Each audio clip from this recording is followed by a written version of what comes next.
नमस्कार दोस्तों, मैं आपका दोस्त पुनः उपस्थित हूँ आप सभी की सेवा में एक नया टॉपिक और एक नई औषधि लेकर के। दोस्तों, औषधि हर बार हम इसलिए बोलते हैं दोस्तों, क्योंकि आप जानते हैं ये जितने भी खाद्य पदार्थ होते हैं इस प्रकार के जो हमारी बीमारियों को दूर करते हैं, बस ख्याल क्या रखना होता है हमें कि उसका सदुपयोग हो।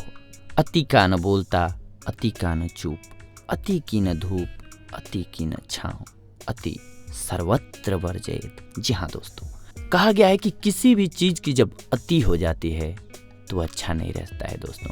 ठीक वैसे जैसे हम कभी जाते हैं, नॉर्मली आपने देखा होगा कि धूप में जाते हैं, बहुत ज़्यादा धूप होती है तो नॉर्मली सभी के, या यूँ कहें हमारे मुंह से एक आवाज़ आती है, बहुत ज़्यादा धूप है यार, बहुत गर्मी है। ठीक वैसे बारिश बहुत ज़्यादा होने लगी तो भी सेम यही बात होती है, मतलब कि अति किसी को भी नहीं पसंद है। तो अगर हमारा मेन पर्पस अभी ये बताने का ये रहा दोस्तों कि अगर हम इन खाद्य पदार्थों का समुचित उपयोग करें, यानी कि सही मात्रा में उपयोग करें, तो हम स्वस्थ रह सकते हैं। इसीलिए हम हर बार आप सभी के लिए जो इन खाद्य पदार्थों को औषधि के रूप में बोल करके प्रस्तुत करते हैं, इसकी मुख्य वजह यही है कि हर एक खाद्य पदार्थ एक औषधि का काम करता है। बस हमें यूज करने आना चाहिए कि कैसे इस्तेमाल करना है। आइए आज के हमारे टॉपिक पर आते हैं, तरबूज। जी हाँ, आज की हमारी औषधि है दोस्तों तरबूज। हाल ही में हुए एक नए शोध के अनुसार यदि आप तरबूज का सेवन करते हैं तो इससे आपकी यौन क्षमता बढ़ती है। इसमें पाए जाने वाले तत्व आपके शरीर के ब्लड सेल्स पर अपना असर डालते हैं और इससे आपकी यौन क्षमता बढ़ती है। तरबूज हमारे पसंदीदा फलों में से एक है। इस फल को हमारे शरीर के लिए बहुत ही लाभदायक माना जाता है। तरबूज सर्दी के मौसम में नहीं बल्कि गर्मी के मौसम में होने वाला फल है। यह फल अन्य फलों से सस्ता है, इसीलिए इस फल को किसी भी वर्ग के व्यक्ति आसानी से खरीद सकते हैं।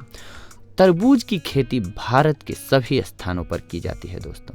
इस फल की खेती नदियों के किनारे तथा रेतीली मिट्टी में ही हो सकती है। आइए अब हम जानते हैं तरबूज के आयुर्वेदिक फायदे और उपचार। तरबूज में 95.8% पानी पाया जाता है। इसमें 0.2% प्रोटीन होती है। इसमें चिकनाई की मात्रा 0.2% होती है। तरबूज में 0.3% खनिज लवण पाए जाते हैं दोस्तों। इस फल में 3.3% carbohydrate, calcium, phosphorus, vitamin A, thiamine, riboflavin एवं एस्कॉर्बिक अम्ल आदि पोषक तत्व पाए जाते हैं। आयुर्वेदा के अनुसार ऐसा माना जाता है कि तरबूज को खाना खाने के बाद ही खाना चाहिए। इस फल को खाली पेट नहीं खाना चाहिए दोस्तों। हमारे शरीर के लिए केवल तरबूज का ताजा फल ही लाभदायक होता है।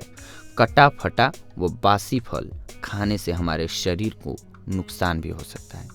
खाना खाने के बाद तरबूज को 1-2 घंटे पानी में डालकर काला नमक व मिर्च डालकर इसका सेवन करें, हमारे शरीर के लिए बहुत लाभदायक है। आयुर्वेदा के अनुसार तरबूज का फल ही नहीं बल्कि इसके बीज को भी हमारे लिए बहुत ही उपयोगी माना गया है। तरबूज के बीजों का प्रयोग तेल बनाने में किया जाता है। तरबूज का रस हमारे शरीर के लिए कितना लाभकारी होता है ये भी हम आपको बताते हैं। नंबर 1, यह ठंडा होता है। नंबर 2, इसका रस स्फूर्ति देने वाला होता है। तीसरा, तरबूज का रस अत्यंत स्वादिष्ट होता है तथा पौष्टिक पेय है। ये तरबूज हमारे शरीर के कई दोषों को भी नष्ट करता है दोस्तों, जैसे पित्त, वीर्य, वात, कफ। हम बादाम के तेल की जगह तरबूज के बीजों का तेल भी प्रयोग कर सकते हैं। आयुर्वेदा के अनुसार तरबूज के औषधीय उपयोग। जी हाँ दोस्तों, अब हम आपको बताने जा रहे हैं तरबूज के कुछ अन्य बेनिफिट्स। उच्च रक्तचाप। जी हाँ दोस्तों, उच्च रक्तचाप से तरबूज का बीज तथा इसके रस का सेवन हमारे लिए अत्यंत लाभदायक होता है। इसके बीज का सेवन करने के लिए 2 चम्मच बीज को छाया में सुखाया जाता है, फिर इसके बीजों को पीसा जाता है। उसके बाद 1 कप उबलते पानी में 1 घंटा भिगोया जाता है। फिर चम्मच से हिलाकर छानकर दिन में 4 बार पिएं। इससे पीने से टखनों के पास की सूजन, हाई ब्लड प्रेशर आदि में हमारे शरीर को लाभ पहुंचता है। उच्च रक्तचाप में हम तरबूज के रस का सेवन भी कर सकते हैं दोस्तों। कब्ज, जी हाँ, जिन लोगों को कब्ज रोग है वे तरबूज का सेवन कर सकते हैं। तरबूज खाने से हमारी आंतों को एक प्रकार की चिकनाई मिलती है जिससे हम कब्ज रोग से मुक्त हो सकते हैं। सिर दर्द, जिन्हें गर्मी के कारण सिर में दर्द होता है उनके लिए तरबूज के रस का सेवन अत्यंत लाभदायक है। इसका सेवन करने के लिए तरबूज के रस में मिश्री मिलाकर पिया जाता है। इससे गर्मी के कारण हो रहे सिर दर्द में आराम मिलता है दोस्तों। खाना पचाना, जी हाँ, डाइजेशन। खाना खाने के बाद यदि आपका खाना हजम नहीं होता है दोस्तों तो आप तरबूज के रस का सेवन भी कर सकते हैं। इसके सेवन से आपका खाना जल्दी हजम होगा तथा इसके सेवन से जठराग्नि क्रियाशील होती है और हमारा ब्लड भी बढ़ता है दोस्तों।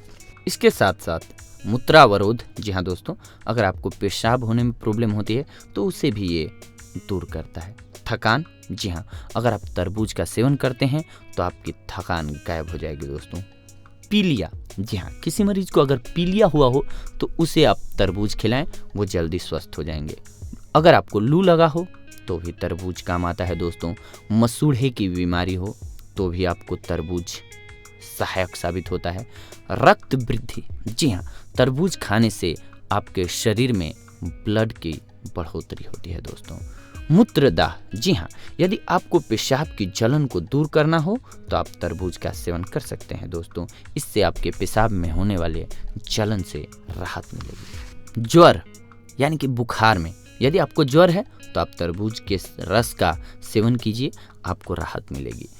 सुजाक, जी हाँ दोस्तों, यदि आपको सुजाक रोग है तो उससे बचने के लिए तरबूज का सेवन आपके लिए अत्यंत लाभदायक होगा। तरबूज को अब कैसे हम यूज करें ये बताते हैं दोस्तों आपको। तरबूज में छेद कर लें, उसमें 8 ग्राम कलमी शोरा और 60 ग्राम मिश्री भर दें। इसके बाद उसे बंद कर दें, उसे रात को खुले में रख दें।